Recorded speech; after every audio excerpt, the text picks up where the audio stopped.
Meu nome é Nath Portela, também conhecida como Mariposa Nath. O Mariposa, ele veio por causa de um texto. Eu escrevo muito, né? E eu uma vez escrevi um texto que fala sobre o processo de autocuidado, de olhar pra dentro, de estar dentro de si e para falar sobre isso, eu fui usando metáforas sobre entrar num casulo e quando sair se tornar uma mariposa. E aí o porquê da mariposa e não a borboleta? Porque, mano, eu não sei explicar, mas as mariposas elas me acompanham a vida inteira. Sempre aparece mariposa em casa. Quando eu me mudei para essa casa agora, tinha um casulo de mariposas se formando. E aí eu vi a mariposa, a largatinha, entrar dentro do casulo, tornar mariposa, sair, voar dentro dessa casa. Então foi mais forte ainda, né? E aí nesse texto que eu escrevi fazendo essas metáforas, eu vou me comparando à mariposa sobre... Porque, mano, vocês já viram uma mariposa entrar dentro de casa? Eu nunca vi. Quando eu vejo, ela já tá lá dentro. Ela já entrou. Então eu vou fazendo essas sínteses, assim, essas metáforas bem doidas com esse processo de transmutação, de entrar no casulo, se reconhecer, se refazer, se reconstruir e ser uma nova pessoa, né? O processo da metamorfose. E eu acho esse processo muito encantador e busco fazer esse processo dentro de mim, daí o Mariposa Nath. E aí eu comecei a assinar porque um parceiro meu, que é MC, ele começou a me chamar de Mariposinha, porque eu lancei um zine em 2019 chamado Desabrochada Mariposa, que é sobre esse texto. E aí ele começou a me chamar de Mariposa. Aí pegou Mariposa e eu gostei do Mariposa e eu comecei a assinar Mariposa, né? No grafite eu assino Mariposa Nath. Na poesia ainda como Nath Portela, mas no grafite Mariposa Nath, né? Um pseudônimo. E é assim veio o processo do Mariposa. Eu sou poeta, sou ilustradora e grafiteira. Também sou artesã, desenvolvo brincos e colares com peças de arame e frutos do mar, né? Tipo a concha, búzios. Basicamente são essas coisas, né? Essas que eu estou usando são produções minhas. Eu comecei como poeta por causa da minha mãe, porque minha mãe sempre escreveu, ela criava muitas agendas, eu sempre via minha mãe escrevendo, copiando verso de música, transformando em outra coisa, e assim começou o meu processo com a escrita. Então, costumo dizer que eu escrevo desde sempre. Eu lembro que quando eu estava entrando na adolescência, assim, uns 12, por volta de 11, 12 anos, eu escrevia cartas, né? Pegava versos da minha mãe, versos de amor da minha mãe, e fazia cartas para as amigas da escola, né? Que rolava muita paquera, que não acontecia comigo, né? Porque eu sou uma mulher preta e gorda e enfim. Então, minha vivência de escola foi entretenimento, mas eu tinha essa contrapartida com a escrita, que eu fazia as cartas para as meninas mandarem para outras pessoas. E assim eu fui aperfeiçoando, mas eu fui entender que eu era poeta em mais ou menos 2016, que foi quando a minha mãe faleceu. E aí, para ocupar a cabeça, eu comecei a ir em muitas rodas de conversa, oficina de escrita criativa e essas coisas, porque eu sentia que se eu não ocupasse a minha cabeça, eu ia entrar numa depressão muito profunda, porque eu já sou depressiva. Então eu arrumei, assim, dentro da escrita, asas, né? Eu descobri que eu podia voar se eu escrevesse, e escrevendo eu curava minhas dores, escrevendo eu me entendia, eu refletia sobre quem eu era, sobre quem eu estava sendo, quem eu fui. E aí tem sido o meu processo com a escrita. Através disso eu conheci muitas pessoas, fiz muitas amizades que começaram a me incentivar a recitar. E aí eu comecei a colar em sarau, comecei a ir pra slam. Nos slams eu recitava no mic aberto. Aí eu fui convidada pelo Slam do Pico para fazer um pocket poesia.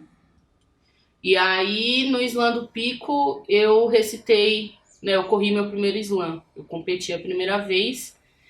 E aí foi incrível, assim, tipo, todo aquele entusiasmo, aquela ansiedade que dá, aquele frio na barriga, e você conseguir pegar essas sensações e colocar nos sentimentos das palavras que você escreveu no texto, mano, foi incrível pra mim. E aí eu fui me jogando, assim, pro meio dos slams, isso em 2019. 2019 foi a primeira vez que eu competi. Aí o ano passado eu fui finalista pro Slam SP. Fiquei 2 ou 3 rodadas e não fui pra final, mas enfim. Estive no Slam SP, que também foi incrível, porque eu não esperava chegar até o Slam SP, isso é louco, mano, é muito louco. Muito chave, assim, pensar nessa possibilidade de me entender poeta com 22 anos, 22, e aí com 26 já tá fazendo pocket poesia, sendo convidada para várias fitas, chegar a disputar o Slam SP. Então pra mim foi... Não fui vitoriosa do Slam SP, mas me sinto vitoriosa do Slam SP por esse trajeto. Com a ilustração já é uma outra história, porque eu comecei a desenhar em 2014. Em 2013 eu passei para a faculdade de Sociologia, mas eu não era meu foco estudar Sociologia. Eu sempre fui das sociais, mas não ao ponto de estudar uma graduação inteira de Sociologia. Então foi uma loucura na minha vida, mas que me possibilitou muita coisa. Estudei na Federal Fluminense e lá eu tive a oportunidade de puxar matérias da graduação de artes. Eram 8 eletivas e as outras eram todas optativas. Eu puxei as 8 eletivas e aí foi quando eu comecei a pensar em poder escrever. Falei, não, eu posso escrever não, né? Desenhar, eu posso desenhar. É que a UF também foi um grande... um mergulho muito dentro de mim. Eu escrevi muito durante esse tempo, mas eu não me compreendia poeta. Mas eu tenho textos desse período até hoje. E aí eu comecei a desenhar, eu nunca tinha parado, assim. Não fui aquela criança que sentava e desenhava muito e amava desenhar. Não era essa criança. Eu gostava de pintar, mas desenhar... eu não sentia que eu tinha esse talento, né? Eu descobri que, tipo, mano, o talento, ele é aperfeiçoado, você aprende, né? O dom, eu não acredito em dom, eu não acredito que eu tenha o dom da arte, né? Eu sou dedicada, eu sou curiosa, então eu estudo, eu acho uma coisa interessante, eu vou lá, corro atrás até entender como que acontece aquilo e faço. E essa foi a minha história com a ilustração, né? Tipo, uma faculdade majoritariamente branca. No curso de Sociologia eu era a única mulher preta da sala, da minha turma. E aí fui pra graduação de artes. E só tinha eu e mais uma pessoa que era preta. E aí a gente, mano, esse cara é incrível. Saudades do meu irmão, Iago Pérez. Mano... O bichão é brabo, tá ocupando vários espaços, assim, com a arte dele, que ele começou a desenvolver nessa época, né? Ele faz um trampo com pele sintética, conta toda uma história sobre a ancestralidade preta, através da arte contemporânea. E ele me incentivava muito, assim, de tipo, mano, você pode fazer o que você quiser, tá ligado? Tipo, se joga, é desenho que você quer, se joga num desenho. Ignora as técnicas, pega só o que te for útil e se joga. E aí eu fui me jogando e me jogando, caí de paraquedas anos depois na FMU fazendo artes visuais, porque eu sentia muita limitação, muitas coisas, eu ficava, mano, eu vou precisar fazer algum estudo para entender melhor as coisas que eu quero aplicar. E aí tive contato com professores incríveis, um deles foi o Chuck Gomes, que, mano, um amor de pessoa, me incentivou muito a ir pro grafite. Mano, você já pensou em grafitar? Aí eu, mano, eu nunca grafitei. Ele, mano, com essa cara de grafiteira, você nunca grafitou? E eu, tipo, não, mano, nunca grafitei. E aí eu comecei, né? Comecei a recortar stencil, comecei a entender um pouco sobre spray, comecei a ver que era possível grafitar sem o spray também. Tipo, mano, hoje em dia eu uso basicamente o pincel e a tinta e já era. Eu uso o spray para um detalhe ou outro, pra fazer uma coisa diferente ou outra. Mas eu tinha aquela ideia de que, tipo, mano, só é grafite se for feito 100% com spray. E não é assim. Então, assim, eu fui começando. Aí, tipo, comecei a pintar bastante com acrílica e fui conhecer vários movimentos, entender várias fitas, né? Sempre estudando muito para conseguir desenvolver. E aí, assim foi fluindo, foi acontecendo minha jornada, minha caminhada com a ilustração e com o grafite de uma forma completamente autônoma, independente até o osso. E aí eu fui fazendo, né? A arte, ela chegou para mim muito cedo. Eu, com 11 anos, estudando na escola pública aqui da Quebrada mesmo, no Quirino, eu tive contato direto com a música, né? Tive um professor que ele dava aula de música na escola, tinha uma banda na escola, dessas de fanfarra, com roupa, né? Aquele negócio bem americanizado, mas, mano, foi muito chave, foi um momento muito incrível da minha vida.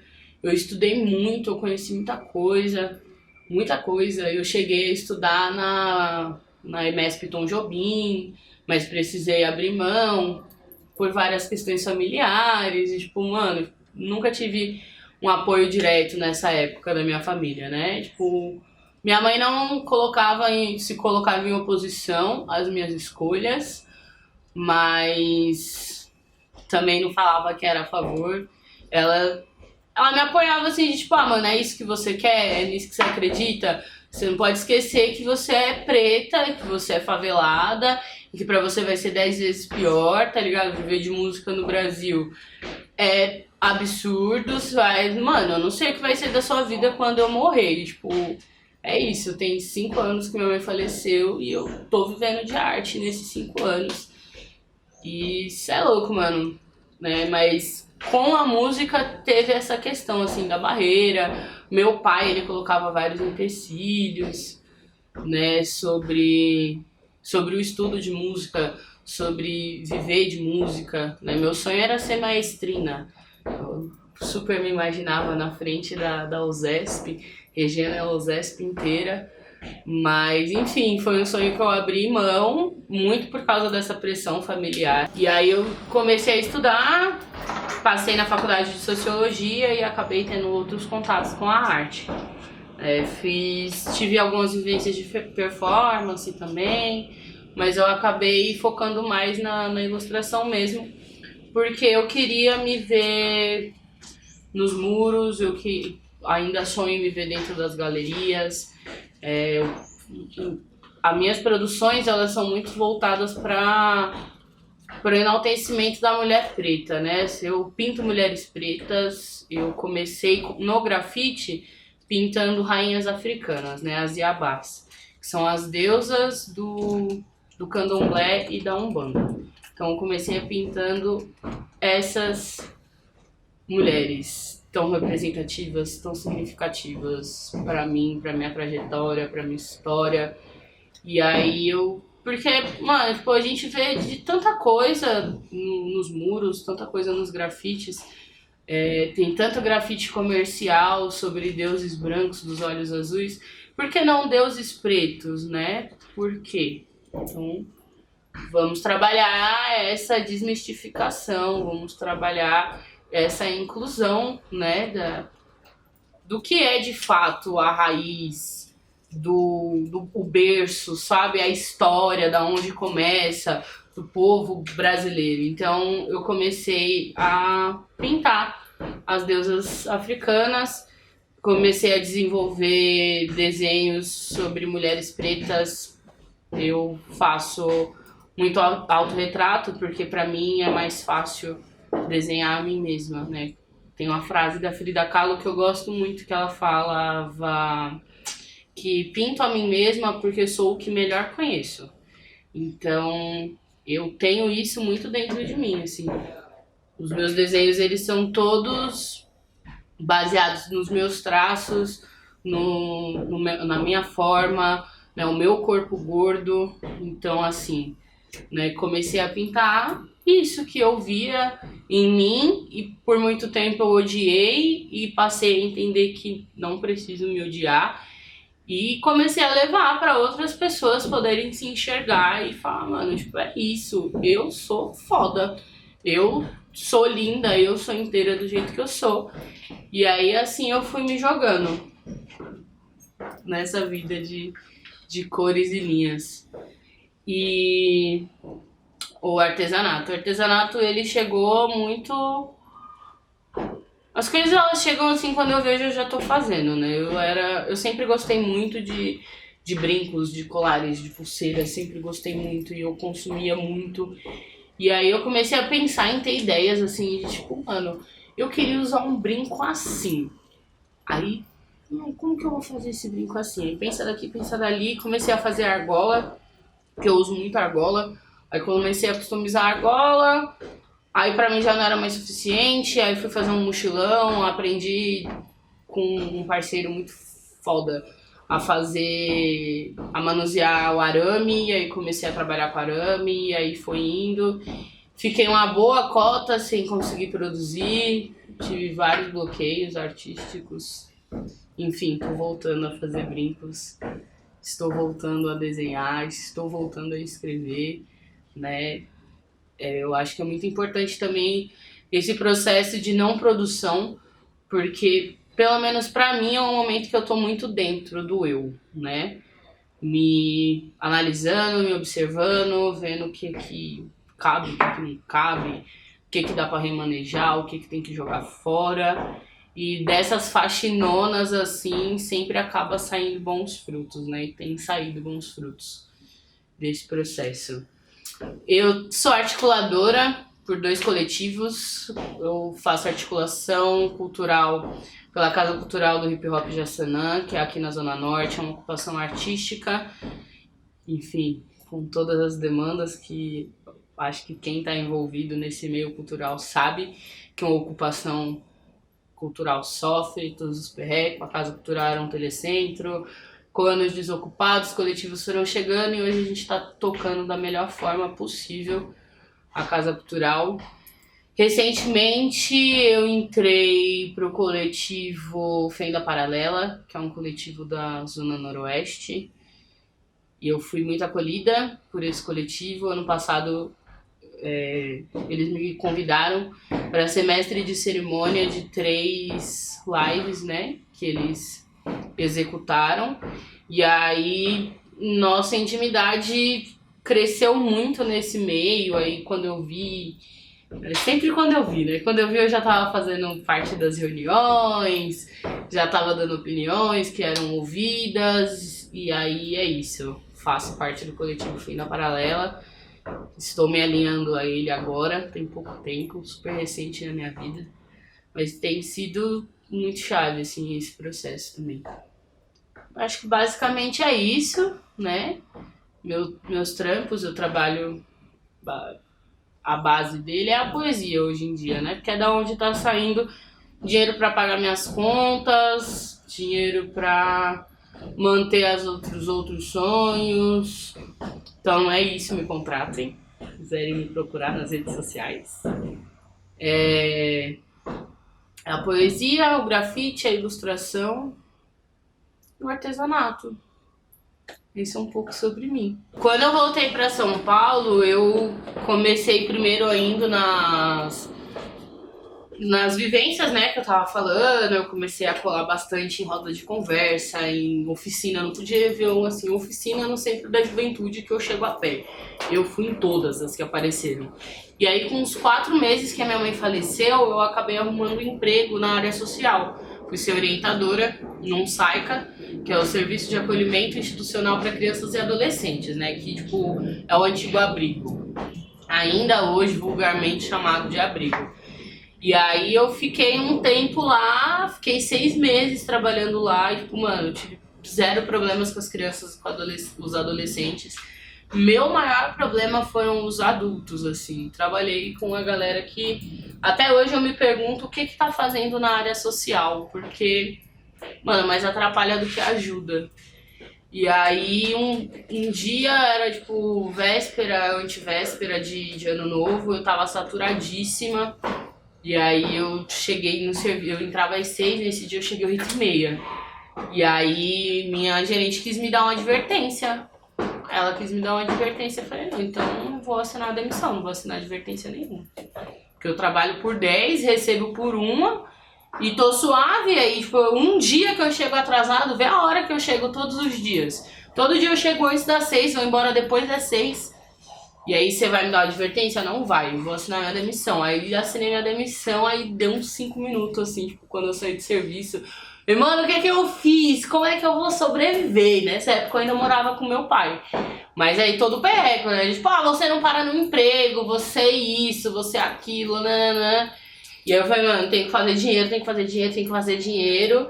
E aí foi a hora que eu peguei firme nos artesanatos. Saí doida fazendo brinco, camelando no centro, tá ligado? Tipo, chegava, mano, eu pegava aquele bar do China cheio pra cacete. Ia de mês em mês, apresentar meu nome, passar meu Instagram. Aí, tipo, passava de mês em mês, eu saía de lá, mano, colocava mais material e, tipo, mano, trampo que eu produzia, não era os bagulho que eu comprava pronto e saía pra revender.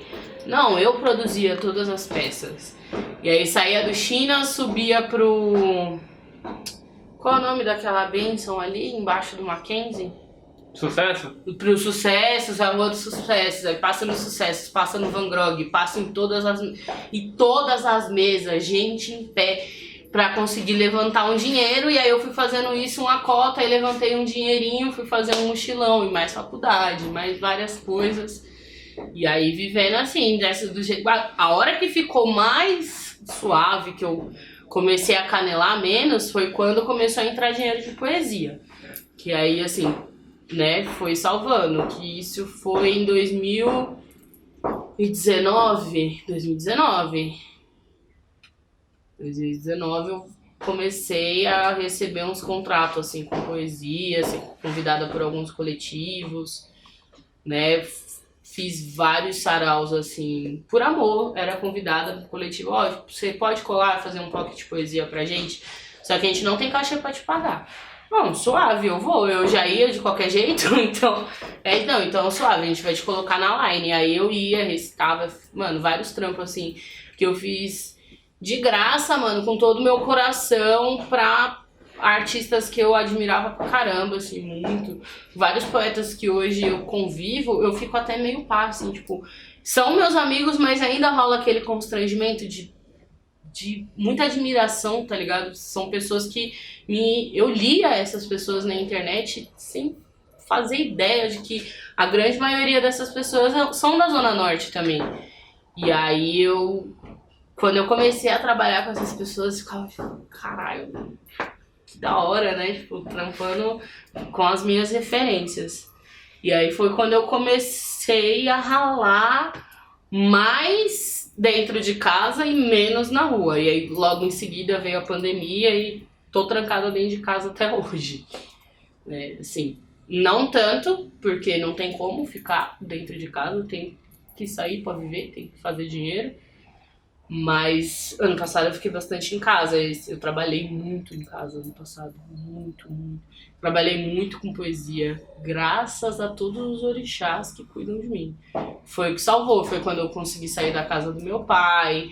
E aí as nossas brigas diminuíram. Porque agora ele tem a casa dele, eu tenho a minha. Então, mesmo ele não aceitando e não gostando das minhas escolhas sobre viver de arte, sobre ter a vida que eu tenho, ele não pode mais falar nada, porque eu não tô mais na casa dele, né? Mas ele tem me ajudado muito nesse processo, assim, entender que é a minha profissão, que é o que eu sei fazer bem feito, é arte.